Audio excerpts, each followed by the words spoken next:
Preciso de 80 mil reais para a festa de casamento. É sua obrigação. Quando li a mensagem da minha nora, algo se quebrou dentro de mim. Eu havia sustentado meu filho por 35 anos, mas o que descobri depois me fez denunciá-lo à polícia. Ele não era apenas um filho mimado, era um criminoso, e eu era a vítima perfeita. Antes de continuar, me conta nos comentários. De qual país você está assistindo? Quero saber de onde vocês são. A mensagem chegou numa terça-feira à tarde. Eu estava no trabalho, organizando o estoque da papelaria que gerencio há 15 anos, quando meu celular vibrou. Era Camila, minha nora. Sogra, precisamos conversar sobre o casamento. Preciso que a senhora transfira 80 mil reais até sexta-feira. É para o buffet, o vestido e a decoração. Como mãe do Ricardo, essa é sua responsabilidade. Fiquei olhando para aquela mensagem como se estivesse escrita em outra língua. 80 mil reais. Não era um pedido. Era uma ordem. Camila não escreveu. Será que a senhora poderia ajudar? Ou, seria possível contribuir? Não. Ela simplesmente exigiu, como se eu lhe devesse aquilo, como se fosse minha obrigação pagar uma festa de casamento para 2 adultos de 30 anos que mal trabalhavam. Meu nome é Helena. Tenho 66 anos e passei a vida inteira trabalhando. Comecei como balconista aos 17, quando descobri que estava grávida do Ricardo. O pai dele sumiu antes mesmo do bebê nascer. Disse que ia comprar cigarros e nunca mais voltou. Me deixou sozinha, grávida de 6 meses, morando num quarto alugado em São Paulo. Então fiz o que tinha que fazer. Trabalhei. Trabalhei em 2 empregos. Acordava às 5 da manhã. Deixava o Ricardo na casa da vizinha, pegava 2 ônibus para chegar à loja de tecidos onde era vendedora, depois corria para trabalhar à noite como faxineira num escritório. Dormia 5 horas por dia. Meus pés viviam inchados. Minhas costas doíam tanto que às vezes eu chorava no banho. Mas valeu a pena, ou pelo menos foi o que pensei por décadas. Consegui dar ao Ricardo o que eu nunca tive. Ele estudou em escola particular. Usou roupas de marca, teve videogame, bicicleta nova, tudo.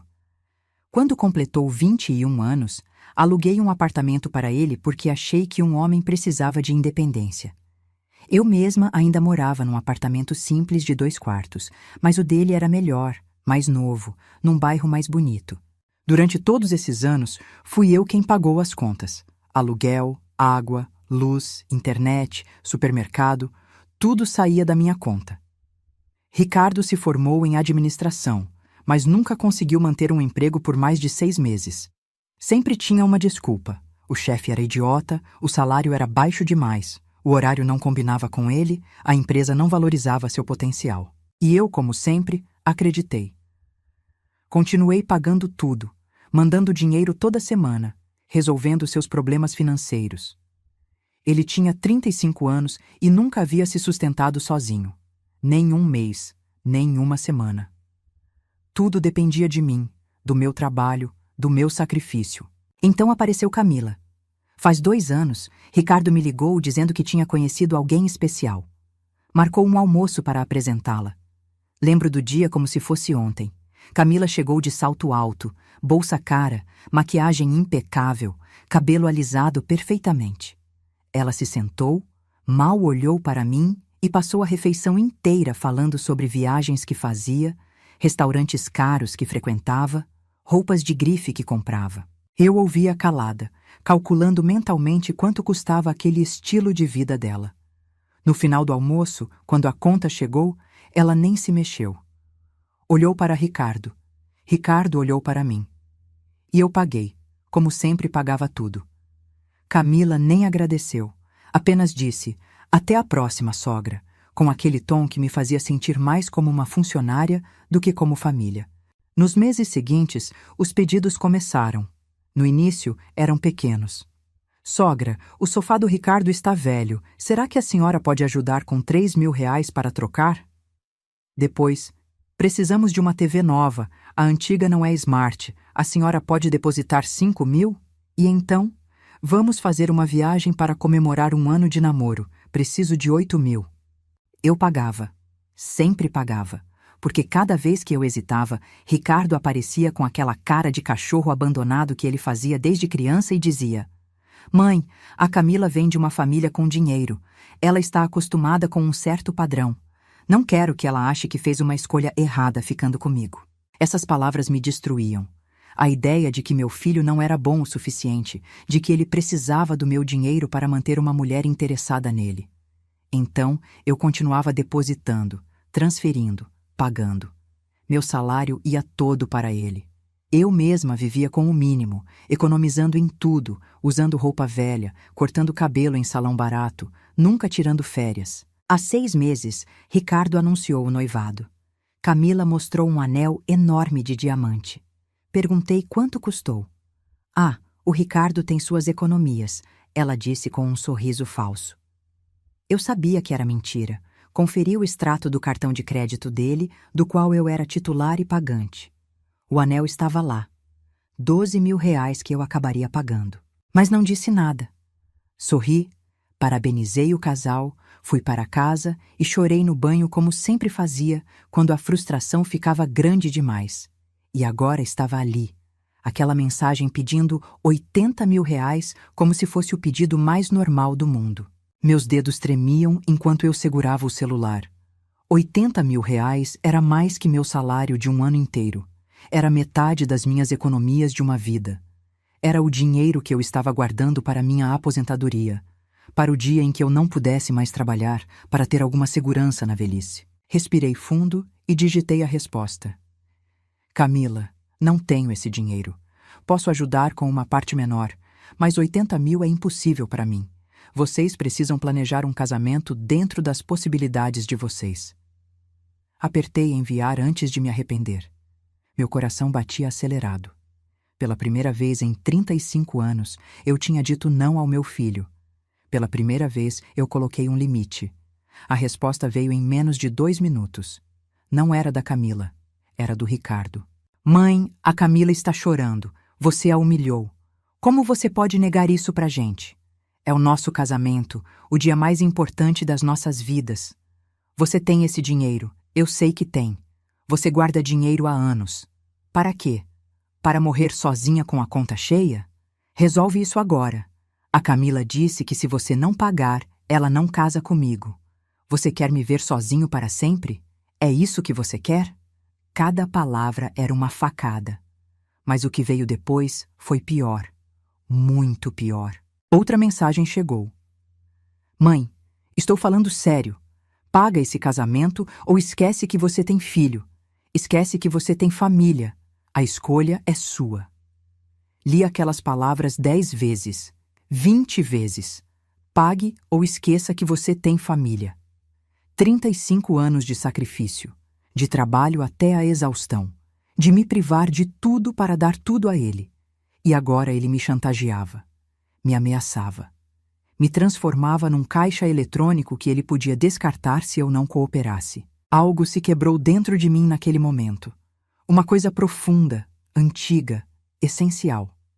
Foi como se uma corda que eu carregava há décadas de repente se partisse. O peso caiu. E com ele caíram todas as desculpas que eu vinha fazendo para o Ricardo. Toda a culpa que eu carregava por ser mãe solteira. Todo o medo de perdê-lo. Porque a verdade que eu finalmente estava vendo com clareza brutal, era que eu já o havia perdido. Ou talvez eu nunca tenha tido o filho que imaginei ter. O Ricardo que eu amava, que eu pensava existir, era uma fantasia. O homem real era um estranho egoísta que me via apenas como fonte de dinheiro. Sentei na minha cadeira do escritório, fechei a porta e abri o aplicativo do banco no celular. Minhas mãos já não tremiam mais. Estavam firmes, decididas. Eu sabia exatamente o que precisava fazer. Abri a lista de pagamentos automáticos. Durante anos, eu tinha configurado transferências mensais para a conta do Ricardo. R$ 3.500 todo dia primeiro. Mais 500 para o seguro do carro. Mais 300 para o plano de saúde dele. Mais 200 para a academia. Mais não sei quanto para isso e aquilo. No total, mais de R$ 4.800 por mês. R$ 57.600 por ano. Dinheiro que saía da minha conta como se fosse um imposto obrigatório pelo crime de ser mãe. Meu dedo pairou sobre o botão cancelar por apenas 1 segundo. Depois cliquei. Cancelar transferência. Confirmar cancelamento. Operação cancelada com sucesso. Próximo. Cancelar, confirmar, cancelado. Um por um, metodicamente, sem emoção, eu apaguei cada transferência automática da minha vida. Cancelei o aluguel dele. Cancelei o seguro do carro. Cancelei tudo. Quando terminei, a tela mostrava 0 transferências programadas, 0 pagamentos automáticos, 0 obrigações para com um homem de 35 anos que deveria estar se sustentando há pelo menos uma década. Fechei o aplicativo e fiquei olhando para a tela preta do celular. Meu reflexo me encarava. Eu parecia cansada, velha, mas também aliviada. Pela primeira vez em anos, senti que tinha feito algo por mim mesma. Algo que não era para o Ricardo, não era para agradar ninguém, não era para evitar conflito. Era só para mim. Voltei para casa naquela noite num estado estranho. Não estava feliz, não estava triste. Estava vazia, mas era um vazio bom, como quando você tira uma mala pesada das costas depois de carregar por quilômetros. Fiz chá, sentei no sofá e esperei. Esperei o dia 1º do mês chegar. Esperei Ricardo verificar a conta e descobrir que a fonte secou. O dia 1º foi numa quinta-feira. Eu tinha voltado ao trabalho normalmente, seguindo minha rotina. Às 9h30 da manhã, meu celular começou a tocar. Ricardo. Não atendi. Tocou de novo, de novo, de novo. 10 ligações seguidas. Deixei todas irem para a caixa postal. Então vieram as mensagens, dezenas delas. Mãe, o que aconteceu com o dinheiro? Mãe, meu aluguel não foi pago. O dono do apartamento está me ligando. Mãe, meu cartão foi recusado no mercado. Isso é sério. Me liga. Mãe, pelo amor de Deus, me atende. Eu li cada uma com a mesma expressão vazia. Não senti culpa, não senti remorso. Senti apenas uma calma estranha, quase assustadora. Bloqueei o número dele. Bloqueei também o da Camila.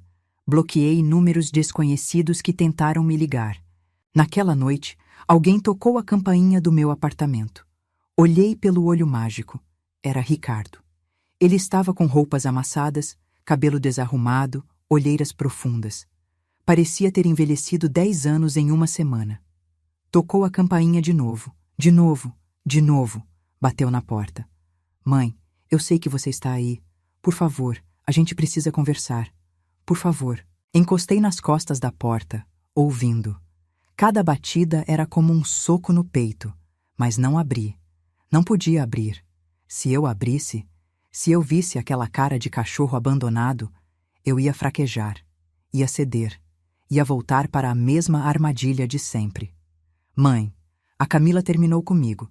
Ela disse que não quer casar com um homem que não consegue nem pagar as próprias contas. Ela foi embora, mãe. Eu perdi ela, por sua causa. Você está feliz agora? Destruiu minha vida. Está feliz? Fechei os olhos. Uma parte de mim, pequena e encolhida, ainda doía. Ainda sentia pena dele. Mas a parte maior, a parte que tinha carregado o peso dele por 35 anos, sabia a verdade. Camila não foi embora porque eu cortei o dinheiro. Camila foi embora porque nunca amou o Ricardo. Ela amava minha carteira. E quando a carteira fechou, ela simplesmente procurou outro banco. Você é uma mãe horrível. Você sabe disso? Eu vou ficar na rua. Vão me despejar. Eu vou morar na rua por sua causa. E quando eu estiver dormindo na calçada, quando eu estiver passando fome, você vai lembrar que foi você quem fez isso comigo. Você. Ele continuou gritando por mais 15 minutos. Depois chorou. Depois ficou em silêncio. Olhei pelo olho mágico de novo. Ele estava sentado no chão do corredor, cabeça entre as mãos. Fiquei observando por uns 10 minutos até que ele finalmente se levantou e foi embora. Aquela noite, não dormi quase nada. Ficava pensando se tinha feito a coisa certa. Se estava sendo cruel demais. Se uma mãe de verdade não deveria perdoar, ajudar, sempre estar lá. Mas então, lembrava daquela mensagem. Pague ou esqueça que você tem família. E a culpa ia embora. Na manhã seguinte, sexta-feira, recebi uma ligação de um número que não reconheci. Atendi por engano. Helena, aqui é Marcela, a proprietária do apartamento do Ricardo. Você é fiadora dele, correto? Meu estômago afundou. Eu tinha me esquecido. Quando aluguei aquele apartamento para ele 3 anos atrás, eu assinei como fiadora. Se ele não pagasse, a dívida era minha. Sim, sou eu. O aluguel deste mês não foi pago. São R$ 3.200 em atraso. Se não for pago até segunda-feira, vou ter que iniciar processo de despejo. E como você é fiadora, a dívida vai para seu nome também. Entendo. Vou ver o que posso fazer. Desliguei o telefone com as mãos tremendo. R$ 3.200. Era dinheiro que eu tinha, mas não queria pagar. Não era justo, não era minha dívida. Era dele. Mas legalmente, eu era responsável. Passei o fim de semana inteiro pensando nisso. Segunda-feira de manhã, tomei uma decisão. Liguei para um escritório de advocacia que encontrei na internet. Marquei uma consulta urgente. Precisava de ajuda profissional porque isso estava saindo do controle. O advogado se chamava Dr. Fernando. Era um homem na faixa dos 50 anos, cabelos grisalhos, expressão séria, mas gentil. Sentei na frente dele e contei tudo. Cada detalhe. Os 35 anos sustentando meu filho. Os milhares de reais por mês. A mensagem exigindo 80 mil para o casamento. A chantagem emocional. O cancelamento das transferências. O fato de eu ser fiadora do apartamento dele. Dr. Fernando ouvia em silêncio, tomando notas. Quando terminei, ele recostou na cadeira e suspirou. Helena, vou ser direto com você. Essa situação é mais comum do que imagina. Pais que sustentam filhos adultos indefinidamente, criando dependência. E quando finalmente tentam se libertar, descobrem que estão presos por obrigações legais. O que eu posso fazer? Primeiro, sobre o apartamento. Você é fiadora, então sim, é legalmente responsável pelos aluguéis não pagos, mas posso ajudá-la a sair dessa fiança. Vamos notificar a proprietária de que você deseja ser removida como fiadora a partir de agora. Ela não é obrigada a aceitar, mas muitas aceitam para evitar processos. E se ela não aceitar? Aí você tem 2 opções: pagar esse mês para evitar o despejo e a marca no seu nome, e depois sair da fiança. Ou deixar acontecer o despejo, assumir a dívida, mas negociá-la depois. É uma decisão sua. Pensei por um momento. R$ 3.200. Era muito dinheiro, mas manchar meu nome, ter dívida em meu CPF depois de uma vida inteira pagando tudo em dia? Não podia deixar isso acontecer. Vou pagar esse mês, mas quero sair da fiança imediatamente. Perfeito! Vou preparar a documentação. Agora, outra coisa. Você disse que sustentou seu filho por décadas. Tem como comprovar todas essas transferências? Tenho extratos bancários de anos. Ótimo, porque se você quiser, pode entrar com uma ação de cobrança. Legalmente, mesmo sendo mãe, você pode pedir a devolução de valores que comprovadamente foram emprestados e não devolvidos. Fiquei em silêncio, processando. Processar meu próprio filho. A ideia parecia absurda, impossível, mas também justa. Eu tinha dado centenas de milhares de reais para ele ao longo dos anos. Dinheiro que deveria ter sido investido na minha aposentadoria, na minha casa, na minha vida. Deixa eu pensar sobre isso, sem problemas. Mas enquanto isso, quero que você faça uma coisa. Vai para casa e soma tudo o que gastou com seu filho nos últimos 10 anos. Todo o real. Transferências, contas pagas, presentes, tudo. Você precisa enxergar o tamanho real disso. Saí daquele escritório com uma mistura de alívio e terror. Paguei o aluguel do Ricardo por mais um mês, mas deixei bem claro, era a última vez. Dr. Fernando enviou a notificação para a proprietária pedindo minha remoção da fiança. E então fiz o que ele mandou. Sentei com meus extratos bancários dos últimos 10 anos e comecei a somar. Cada transferência, cada pagamento, cada conta. As horas passavam e o número só crescia. Crescia de um jeito assustador, impossível. Quando terminei, olhei para o total e senti náusea. Eram R$ 423 mil. R$ 423 mil em 10 anos. Eu tinha dado quase R$ 500 mil para meu filho adulto. Fiquei olhando para aquele número na tela da calculadora como se fosse uma piada. R$ 423 mil. Digitei de novo, pensando que tinha errado. O resultado foi o mesmo. Era tanto dinheiro que minha mente nem conseguia processar direito. Era um apartamento. Era um carro novo e ainda sobrava. Era minha aposentadoria tranquila. Era tudo que eu nunca tive e nunca ia ter porque dei tudo para ele.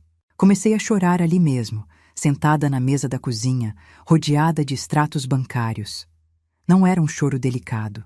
Era um choro feio, de soluços altos, de anos de frustração e humilhação saindo de uma vez.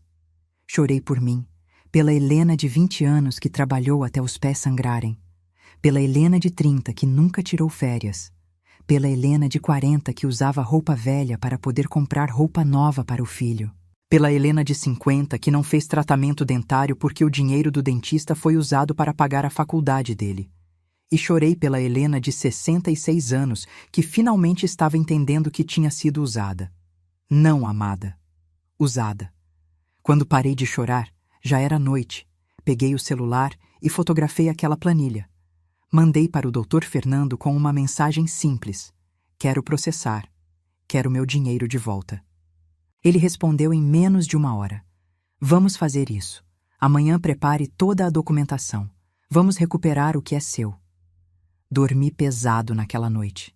Pesado, mas tranquilo. Acordei no outro dia sentindo algo diferente. Não era felicidade. Era determinação. Era a sensação de que finalmente, depois de décadas, eu estava lutando por mim mesma. Passei a semana seguinte reunindo documentos. Cada extrato, cada comprovante, cada nota fiscal de coisa que comprei para o Ricardo. Foi doloroso reviver tudo aquilo, mas também necessário. Eu precisava ver, preto no branco, a extensão do estrago. Dr. Fernando revisou tudo com cuidado. Helena, isso aqui é sólido. Temos prova de transferências regulares por anos. Temos o histórico de você pagando todas as contas dele. Isso caracteriza enriquecimento ilícito da parte dele. Posso entrar com uma ação. Mas ele é meu filho. Um juiz vai achar que é obrigação de mãe sustentar? Até os 18 anos, sim. Depois disso, não. Principalmente não por 35 anos. Você tem um caso forte, Helena. Pode não recuperar tudo, mas vai recuperar uma parte significativa. Então faça. Entre com o processo. Ele preparou tudo. Eu assinei os papéis com mão firme. Não tremia mais. Não duvidava mais. Estava fazendo a coisa certa. O processo foi protocolado numa terça-feira. Ricardo seria notificado oficialmente em alguns dias. Enquanto isso, minha vida seguia. Voltei ao trabalho, à rotina, mas tudo parecia diferente agora. Mais leve. Eu ria mais. Conversava mais com os colegas. Até meu chefe comentou: Helena, você está diferente. Mais feliz. E eu estava. Feliz não era bem a palavra, mas livre. Livre do peso de sustentar alguém que nunca foi grato. Livre da culpa que me consumia. Livre para viver minha própria vida. Na quinta-feira, 3 dias depois de protocolar o processo, recebi uma ligação. Número desconhecido. Dessa vez atendi. Helena? Era uma voz feminina que eu não reconheci. Sim? Aqui é Juliana, da Delegacia de Polícia Civil. A senhora poderia vir até aqui? Precisamos falar sobre uma ocorrência envolvendo seu filho Ricardo. Meu coração disparou. O que aconteceu? Ele está bem? Ele está bem fisicamente, mas foi registrada uma queixa contra a senhora, de extorsão e abandono de incapaz. O senhor Ricardo alega que a senhora cortou todo o suporte financeiro de forma abrupta, deixando-o em situação vulnerável e está exigindo retorno dos valores.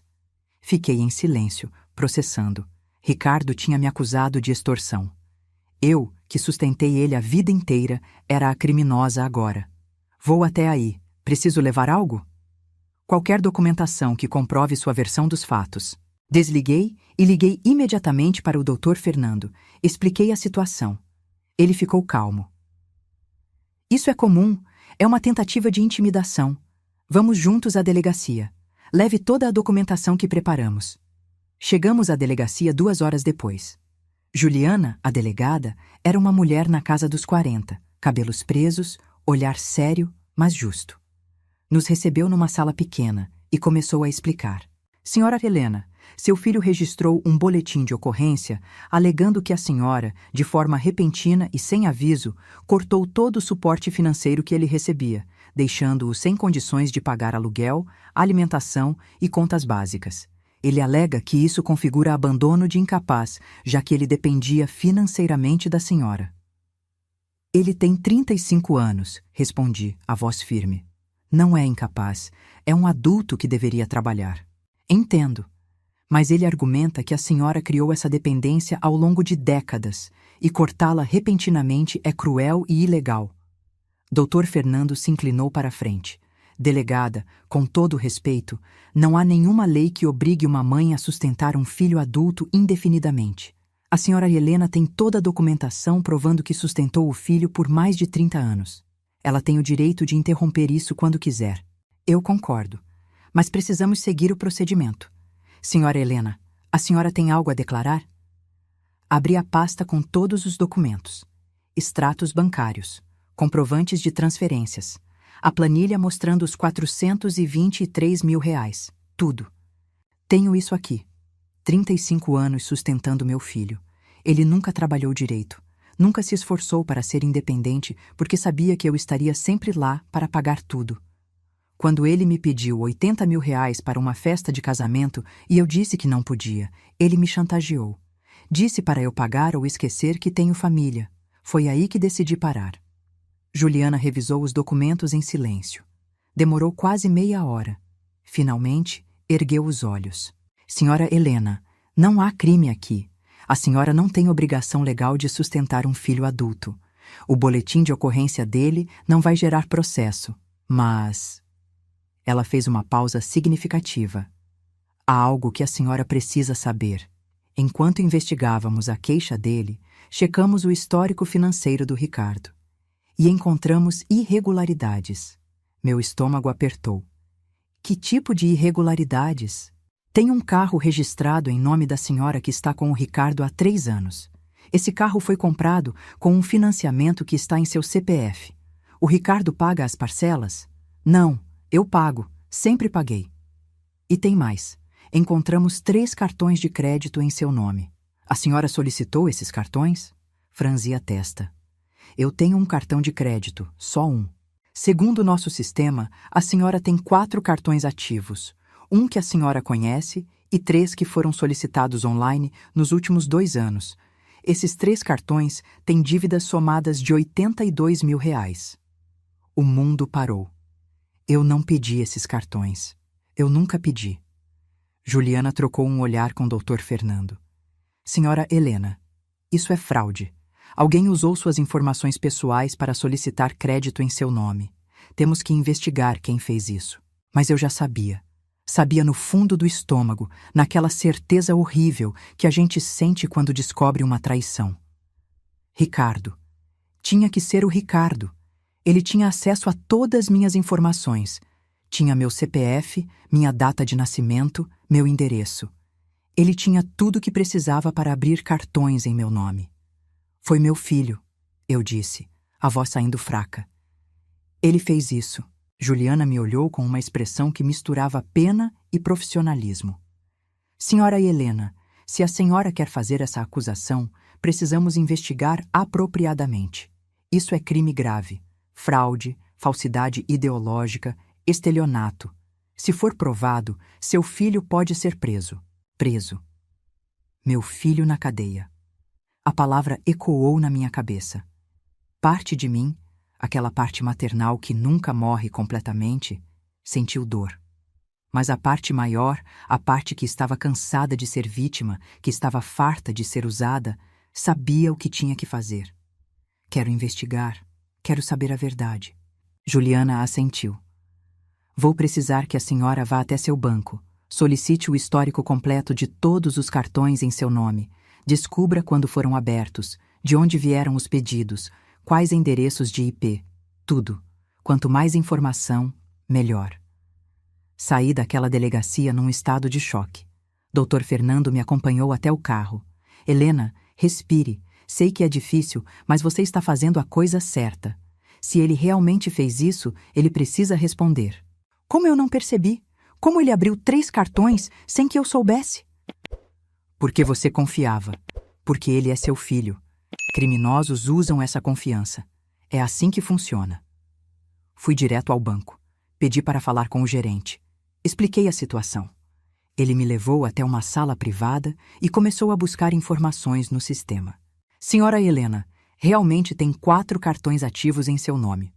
O primeiro que a senhora usa foi aberto há 15 anos. Os outros 3 foram abertos online. Um há 2 anos, um há 18 meses e um há 6 meses. Quem pediu? De onde vieram os pedidos? Ele digitou mais algumas coisas. Os pedidos online vieram do mesmo endereço de IP. Vou anotar aqui para a senhora. Ele rabiscou num papel e me entregou. Era um número longo e complicado. O que é isso? Endereço de IP. É como uma impressão digital da internet. Cada computador, cada celular tem um. A polícia consegue rastrear de onde vieram esses pedidos com essa informação. Peguei o papel com mão trêmula. E as dívidas? R$82 mil em 3 cartões? Isso mesmo. As faturas vão para um endereço de e-mail que não é o seu. Alguém interceptou as cobranças antes de chegarem até a senhora. Que e-mail? Ele mostrou a tela. ricardosoares.financeiro@gmail.com. O nome do meu filho. Estava ali, escancarado, a prova da traição.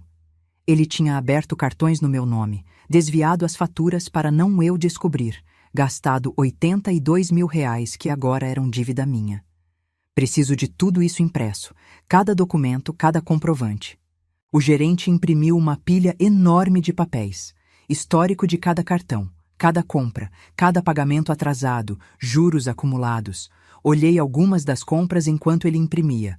Restaurantes caros, hotéis, joias, uma compra de R$16 mil numa joalheria. Essa aqui, apontei. Consegue ver o que foi comprado? Ele ligou para o Banco Central.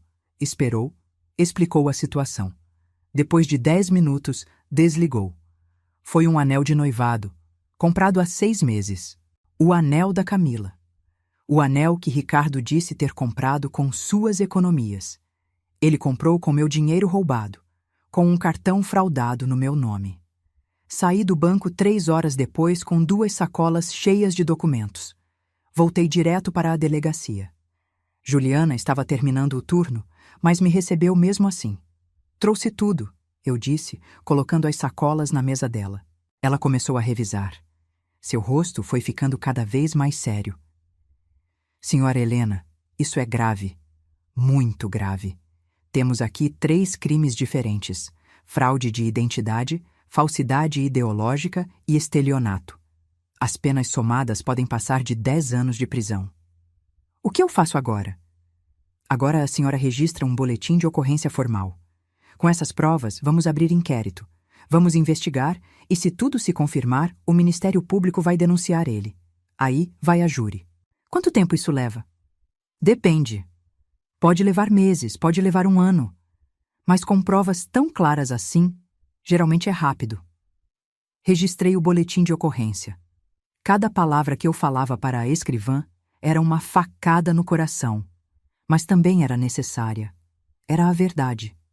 Ricardo não era vítima. Era criminoso, e eu tinha sido a vítima dele por tempo demais. Quando saí da delegacia, já era noite.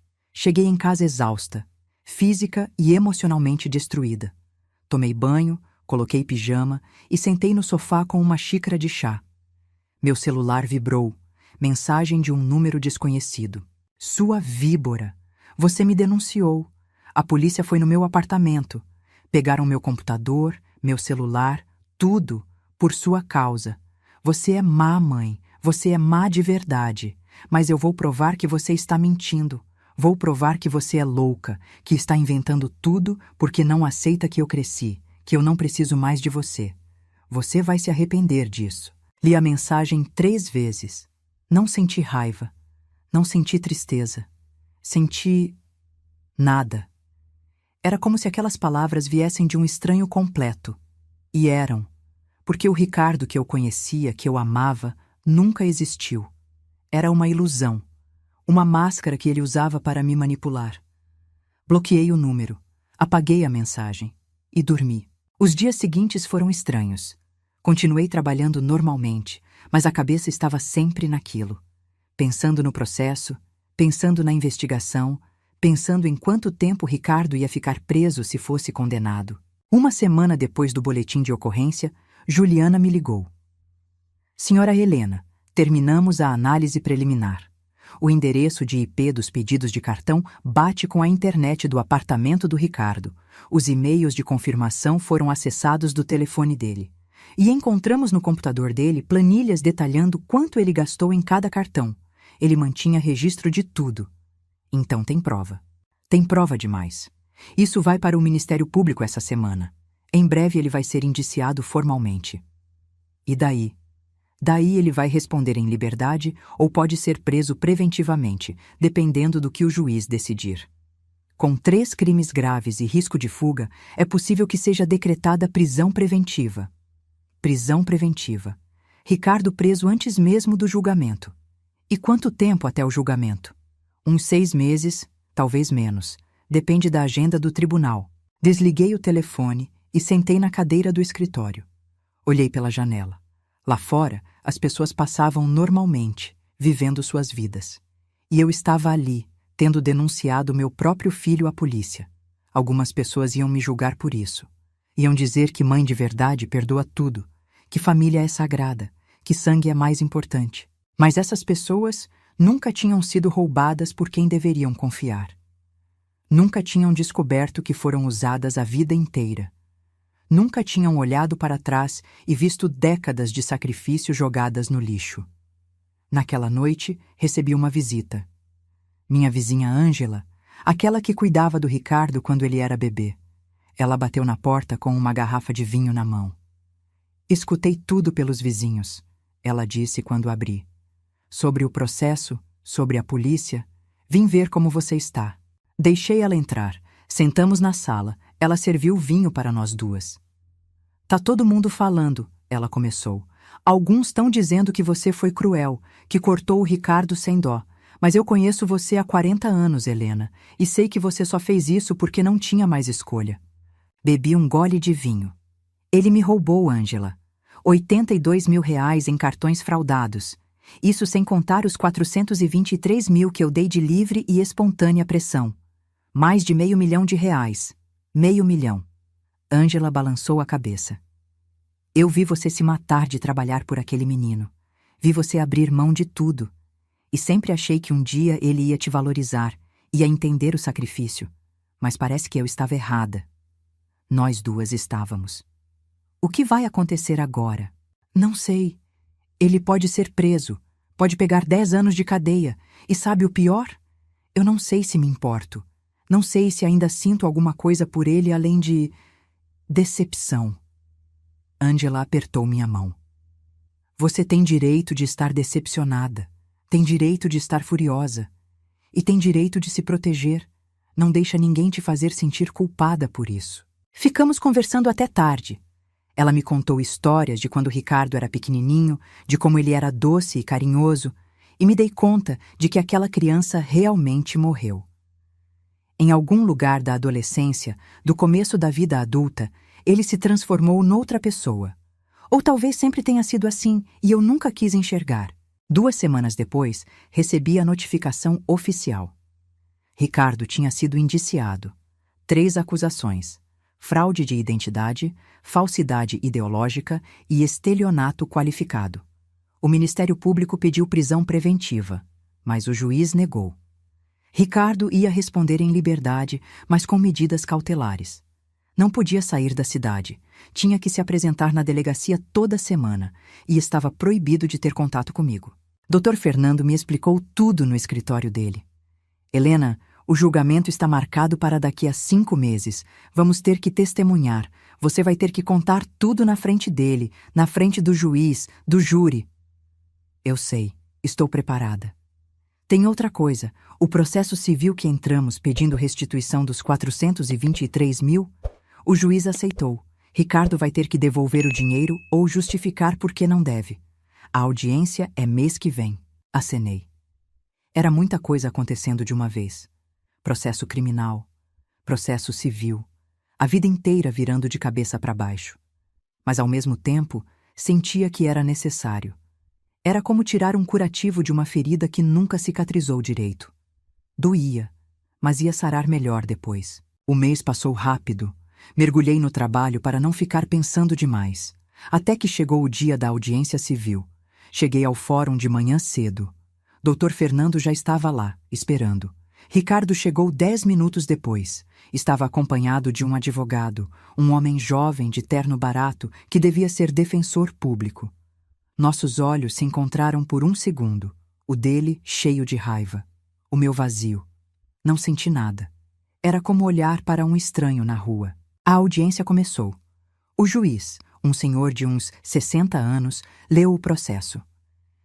Então a autora, senhora Helena, alega ter transferido ao réu, seu filho Ricardo, a quantia total de R$ 423 mil ao longo de 10 anos e agora pede a restituição desses valores.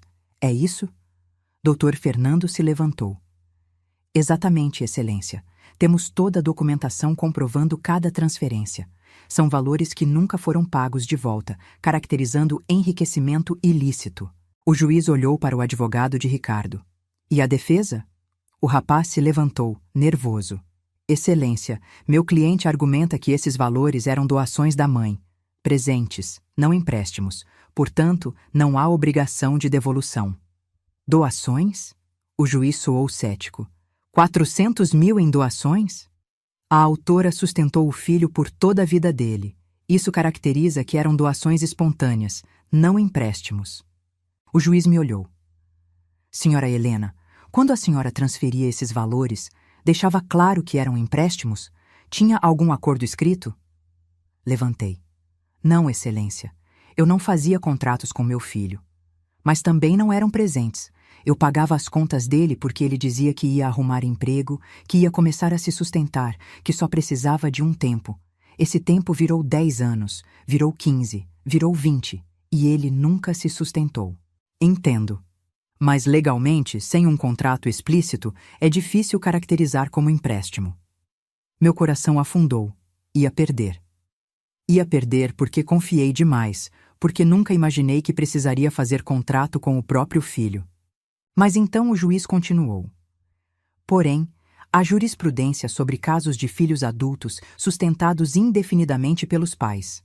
A lei de alimentos só obriga até os 18 anos, ou até 24 se estiver estudando. Depois disso, filho adulto saudável tem obrigação de se sustentar. Vou analisar os documentos e dar a sentença em 30 dias. A audiência terminou. Ricardo saiu correndo do fórum. Não tentei falar com ele. Não tinha nada a dizer. Dr. Fernando foi mais otimista. Helena, acho que temos chances. O juiz pareceu sensível ao seu caso. Vamos esperar. Os 30 dias foram eternos. Continuei trabalhando, vivendo, mas sempre com aquilo na cabeça. Será que ia recuperar o dinheiro? Será que o juiz ia entender? Até que chegou o dia. A sentença foi publicada online. Dr. Fernando me ligou assim que saiu. Helena, você ganhou. Ganhei? O juiz condenou Ricardo a devolver R$ 200 mil. Não é o valor total porque ele considerou que parte era obrigação materna até os 24 anos. Mas de 24 a 35, ele considerou que você não tinha mais obrigação. Então são 200 mil que ele tem que devolver, com juros e correção monetária. 200 mil reais. Não era tudo, mas era muito. Era uma quantia que ia fazer diferença na minha vida. E como ele vai pagar? Ele não tem dinheiro. Aí que está. O juiz determinou que se ele não pagar em 6 meses, os bens dele podem ser penhorados. Carro, móveis, qualquer coisa de valor. Ele não tem nada de valor. Tudo que ele tem, eu dei. Exatamente. E tudo que você deu pode ser tomado de volta. O carro que está em seu nome? Você pode pegar de volta. Os móveis que você comprou? Mesma coisa. Desliguei o telefone com um sorriso no rosto. Pela primeira vez em meses, senti algo parecido com vitória. Pequena, mas vitória. Mas a batalha não tinha acabado. Ainda faltava o processo criminal. E aquele era o grande. Aquele podia mandar Ricardo para a cadeia. Os meses passaram devagar. Finalmente chegou a data do julgamento. Era uma manhã de quinta-feira. O tribunal estava cheio. Tinha jornalistas porque o caso tinha virado notícia. Filho rouba $500.000 da mãe. Era a manchete nos sites locais. Entrei no tribunal com Dr. Fernando e Ângela, minha vizinha, que insistiu em me acompanhar. Do outro lado da sala, Ricardo estava sentado com seu advogado. Ele estava mais magro, pálido, com olheiras fundas. Parecia ter envelhecido 10 anos em 6 meses. Quando nossos olhos se encontraram, ele desviou o olhar primeiro. Bom, que sentisse vergonha. Que sentisse pelo menos um pouco do que eu senti.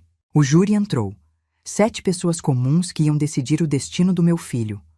O juiz explicou as acusações: fraude, falsidade ideológica, estelionato. Cada uma com pena de 2 a 5 anos.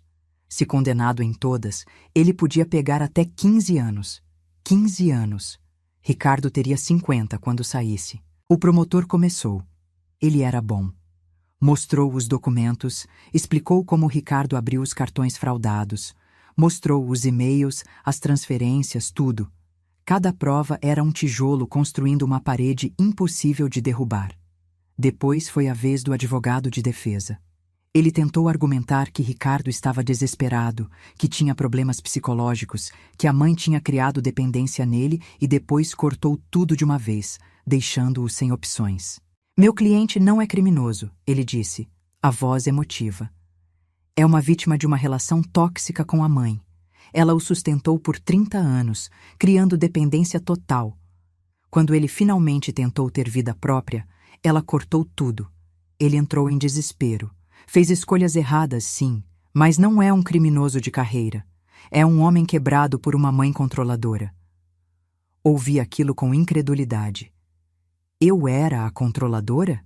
Eu, que dei tudo? Mas não disse nada. Deixei o processo seguir. Então veio minha vez de testemunhar. Subi ao banco das testemunhas com as pernas tremendo. O promotor fez perguntas sobre como era a nossa relação, quanto dinheiro eu tinha dado, como descobri a fraude. Respondi tudo com calma, com a verdade. O advogado de Ricardo me interrogou depois. Tentou me fazer parecer vingativa, controladora, má. A senhora não cortou o dinheiro do seu filho de forma cruel e repentina? Cortei depois de ele me chantagear pedindo R$80.000 para uma festa. Mas não é comum mães ajudarem nos casamentos dos filhos? Ajudar, sim. Dar R$80.000 que eu não tenho, não. E certamente não depois de já ter dado mais de 400.000 ao longo dos anos. A senhora não acha que criou dependência nele? Eu criei um filho que achei que um dia ia crescer. Eu estava errada. O júri me olhava com atenção. Não conseguia ler as expressões deles. Alguns pareciam ter pena de mim. Outros pareciam neutros. Ricardo foi chamado a testemunhar. Subiu ao banco e começou a chorar antes mesmo da primeira pergunta. Eu só queria fazer minha mãe orgulhosa, ele disse entre soluços. Queria ter uma vida boa, ter uma esposa, ter um casamento bonito, mas nunca consegui emprego bom. Nunca fui bom em nada, então fiz besteira. Usei os cartões. Eu sei que foi errado, mas eu ia pagar de volta. Juro que ia. O promotor foi direto. O senhor mantinha planilhas detalhando quanto gastava em cada cartão fraudado? Sim. Isso não indica premeditação? Planejamento? Eu só queria ter controle. Controle de quanto estava roubando da sua mãe? Ricardo calou. Não tinha resposta para aquilo. O julgamento durou o dia inteiro. No fim da tarde, o júri se retirou para deliberar. Dr. Fernando, Ângela e eu esperamos numa sala anexa. Cada minuto parecia 1 hora. 2 horas se passaram. 3. Finalmente, às 7 da noite, fomos chamados de volta. O júri entrou. Meu coração batia tão forte que parecia que ia sair do peito. O juiz perguntou: o júri chegou a um veredito? O presidente do júri, um homem de meia idade de óculos, levantou. Chegamos, Excelência. Leiam, por favor. No caso do Estado contra Ricardo Henrique Martins, acusado de fraude de identidade, consideramos o réu culpado. Pausa. Na acusação de falsidade ideológica, consideramos o réu culpado. Outra pausa. Na acusação de estelionato qualificado, consideramos o réu culpado. Culpado. Culpado em todas as acusações. Ouvi um suspiro abafado vindo de onde Ricardo estava. Olhei para ele. Estava com a cabeça baixa, os ombros tremendo, chorando. O juiz bateu o martelo. O réu Ricardo Henrique Martins é condenado a 6 anos de reclusão em regime semiaberto, mais pagamento de indenização no valor de R$82 mil pelos danos causados à vítima. O réu tem direito a recurso. Próxima audiência para sentença final em 15 dias. 6 anos. Ricardo ia ficar 6 anos preso. Eu tinha colocado meu filho na cadeia. Esperei sentir culpa, esperei sentir dor, mas só senti alívio. Um alívio profundo, como se um peso gigantesco tivesse sido tirado das minhas costas. Dr. Fernando me abraçou. Você conseguiu, Helena. Justiça foi feita.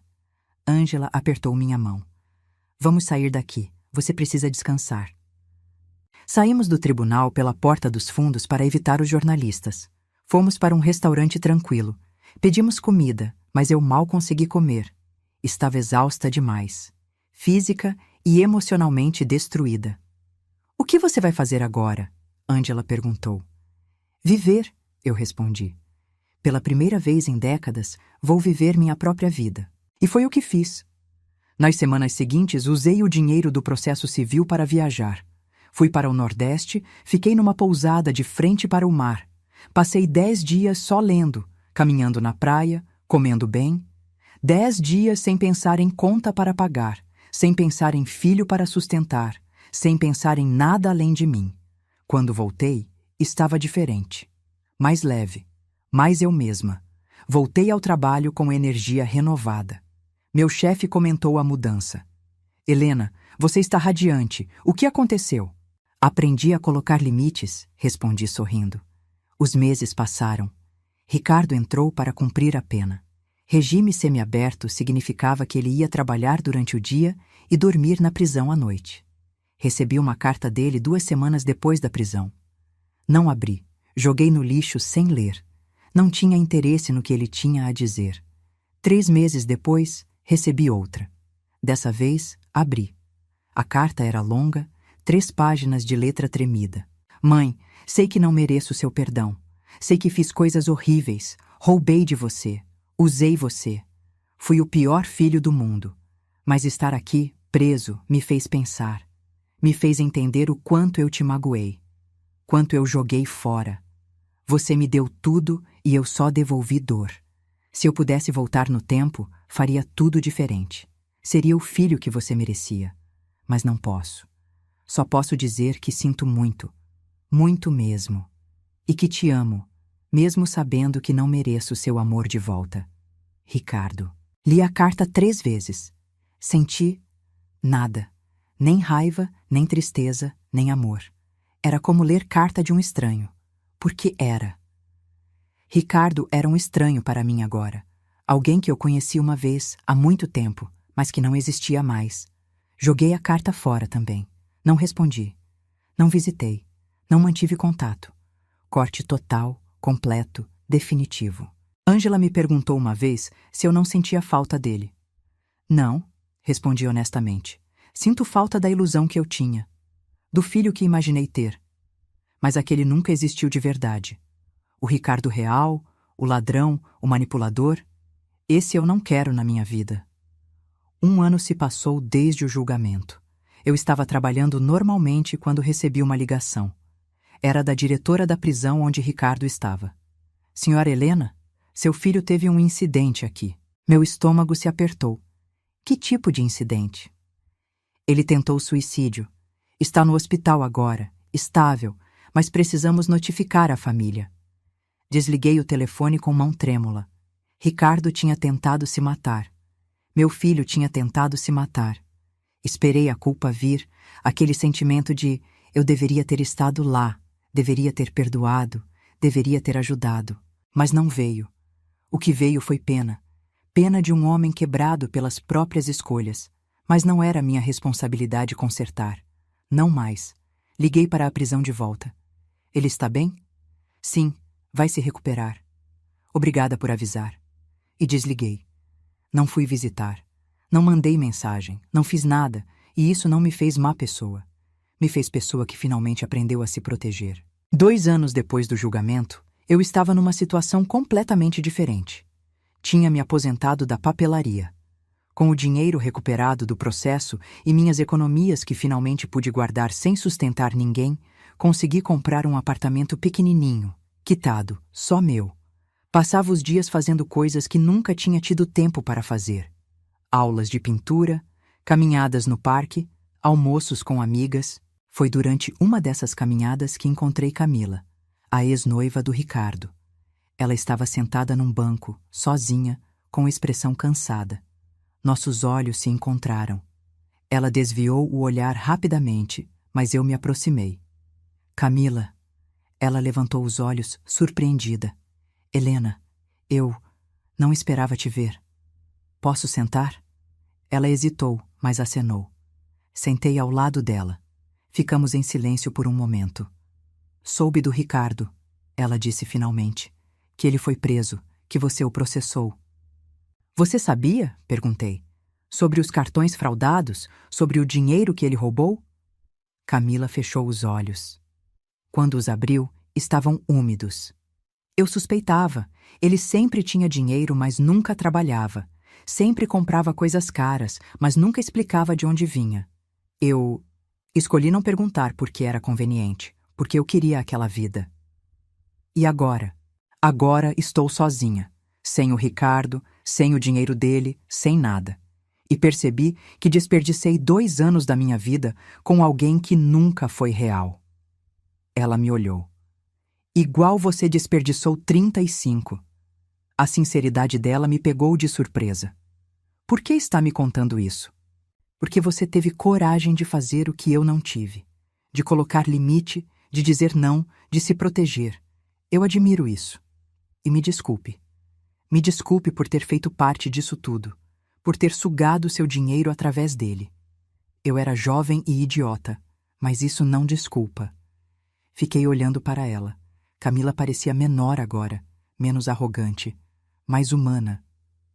Obrigada por pedir desculpas. Não muda o que passou, mas é algo.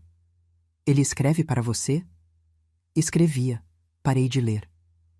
Ele escreve para mim também. Querendo voltar, dizendo que mudou. Eu não respondo. Bom, ficamos ali sentadas mais um tempo, 2 mulheres que de formas diferentes tinham sido vítimas do mesmo homem. Quando me levantei para ir embora, Camila falou de novo. Helena, cuida de você. Você merece. Você também, Camila. Você também. Saí daquele encontro pensativa. A raiva que eu sentia da Camila tinha evaporado. No fim, ela era tão vítima quanto eu. Só de formas diferentes. 3 anos após o julgamento, recebi uma ligação da prisão. Dessa vez não era a diretora. Era Ricardo. Mãe? Você aceitou a ligação. A voz dele soava diferente. Mais madura, mais quebrada. O que você quer, Ricardo? Só queria ouvir sua voz. Faz 3 anos que a gente não fala. 3 anos em que penso todo dia no que fiz com você. No que joguei fora. E queria dizer de novo que sinto muito. Sei que já disse isso, sei que não muda nada, mas preciso que você saiba. Eu entendo agora. Entendo que te usei, que te manipulei, que fui cruel. A prisão me deu muito tempo para pensar, para ver o tipo de pessoa que eu era. E eu me odeio, mãe. Me odeio por ter feito aquilo com você. Fiquei em silêncio. Parte de mim queria desligar, mas outra parte, pequenininha, queria ouvir. Queria acreditar que talvez, finalmente, ele tivesse entendido. Você está trabalhando? Perguntei. Estou. Trabalho numa fábrica aqui perto da prisão. Ganho pouco, mas estou juntando. Quero te pagar de volta, mãe. Vai levar décadas, mas quero te devolver cada centavo que te roubei. Não quero seu dinheiro, Ricardo. O dinheiro eu já recuperei parte no processo. O que eu precisava era respeito. consideração. E você nunca me deu isso. Eu sei. E não tenho desculpa. Mas estou mudado. Juro que estou. Quando eu sair daqui, vou ser diferente. Vou ser o filho que você merecia ter tido desde o começo. Quando você sai? Daqui a 2 anos, com bom comportamento, talvez 1 ano e meio. E o que você espera que aconteça quando sair? Que a gente volte a ser mãe e filho? Que eu te perdoe e sigamos em frente como se nada tivesse acontecido? Silêncio do outro lado. Então, não espero isso. Só espero, não sei, uma chance de te mostrar que mudei. Mas se você não quiser me ver nunca mais, eu entendo. Você tem esse direito. Eu tenho, e ainda não sei se quero. Preciso de tempo para pensar. Tudo bem. Obrigado por atender, por me ouvir.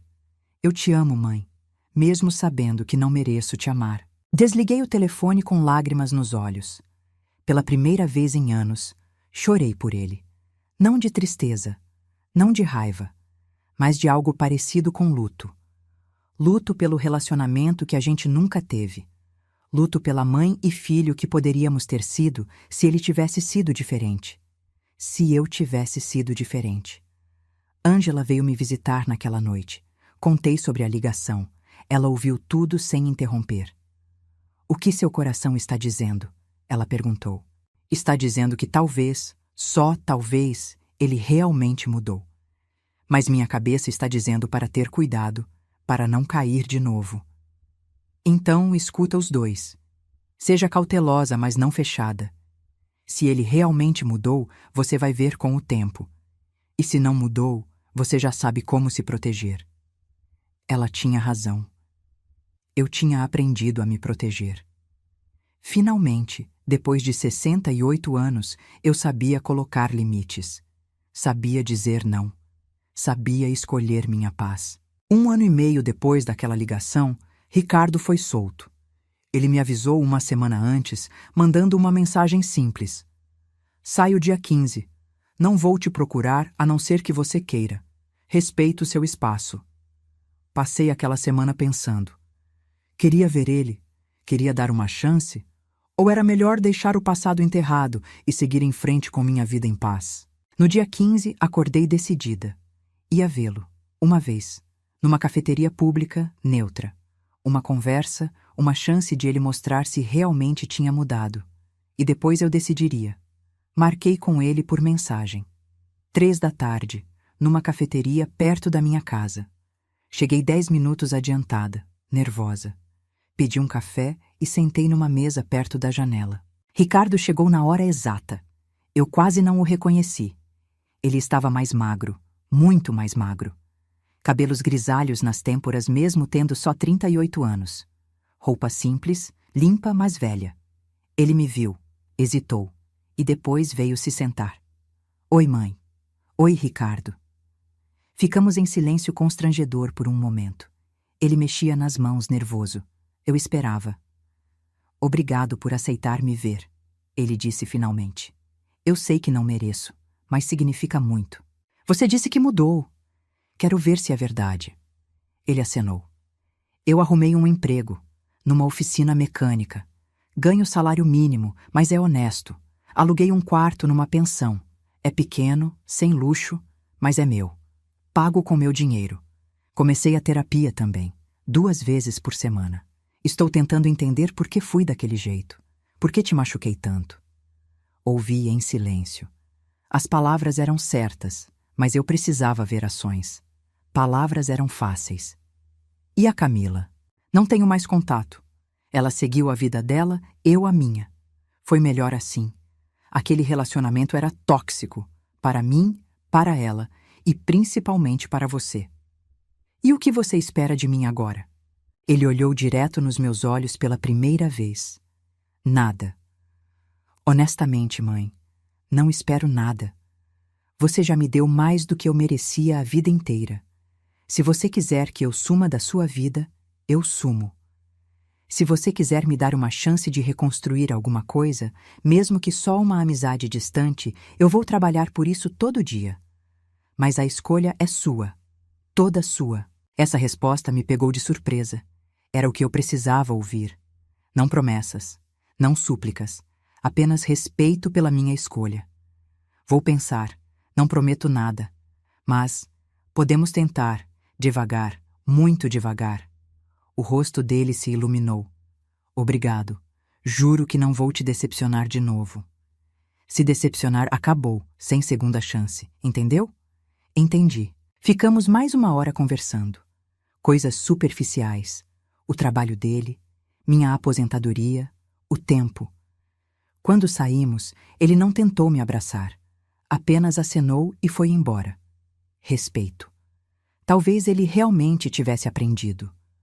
Os meses seguintes foram estranhos. Encontrávamos uma vez por mês, sempre em lugares públicos. Ele nunca pedia dinheiro, nunca pedia favores, só conversava, me contava sobre o trabalho, sobre a terapia, sobre as coisas que estava aprendendo. No 6º mês, ele me mostrou o contra-cheque. Olha, mãe, ganhei aumento, R$ 50 a mais. Não é muito, mas estou progredindo. E guarda isso aqui. Ele me entregou um envelope. Dentro tinha R$ 200. É para começar a te pagar de volta. Sei que devo muito mais, mas é um começo. Peguei o dinheiro com lágrimas nos olhos. Não era o valor. Eram R$ 200. Mas era o gesto. Pela primeira vez na vida, Ricardo estava tentando devolver algo que tirou de mim. Fica com isso, eu disse, devolvendo o envelope. Usa para você, para a sua vida. Mãe, não, eu preciso fazer isso, por mim, para mostrar que mudei de verdade. Olhei para aquele homem na minha frente. Não era mais o menino mimado, não era mais o manipulador, era alguém diferente. Alguém que talvez, só talvez, merecesse uma segunda chance real. Tudo bem, mas não se sufoca por causa disso. Sua prioridade é se manter estável, se cuidar. 1 ano depois da soltura dele, fizemos nosso primeiro almoço na minha casa. Ele trouxe flores e um bolo que comprou numa padaria.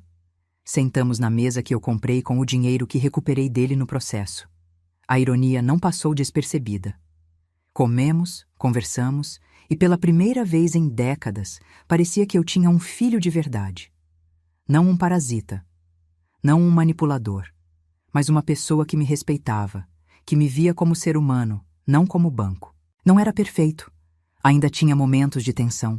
Ainda havia mágoas que nunca iam cicatrizar completamente. Mas era melhor. Era progresso. Era real. Hoje, 5 anos após o julgamento, minha vida é completamente diferente. Tenho meu apartamento. Tenho minhas economias. Tenho paz. Ricardo ainda trabalha na oficina, ainda faz terapia, ainda me paga R$ 200 todo mês, mesmo eu dizendo que não precisa. Não somos próximos como algumas mães e filhos são. Talvez nunca sejamos. As cicatrizes são profundas demais. Mas temos algo. Um respeito mútuo. Uma amizade cautelosa. E é suficiente. Aprendi coisas importantes nesses anos todos. Aprendi que amor não significa sacrificar tudo. Que ser mãe não significa ser capacho. Que família não te dá direito de abusar. E que nunca, nunca é tarde para colocar limites e escolher você mesma. Se você está lendo isso e está passando por algo parecido, quero que saiba. Você não é egoísta por se proteger. Você não é má por dizer não. Você não é cruel por colocar limites. Você tem o direito de viver sua própria vida, de guardar seu próprio dinheiro, de escolher sua própria paz. Levei 66 anos para aprender isso. Não espere tanto. Não se perca sustentando quem deveria estar te apoiando. Não se destrua para construir outra pessoa. Porque no fim, a única pessoa que vai estar sempre com você é você mesma. E você merece se colocar em primeiro lugar. Sempre mereceu. Obrigada por ouvir minha história. Se ela te ajudou de alguma forma, deixa um like aqui embaixo. Se inscreve no canal se ainda não é inscrito. E comenta contando sua experiência. Você não está sozinho nisso. E se quiser apoiar o canal, considere se tornar membro. Cada apoio ajuda a trazer mais histórias reais como essa. Até a próxima.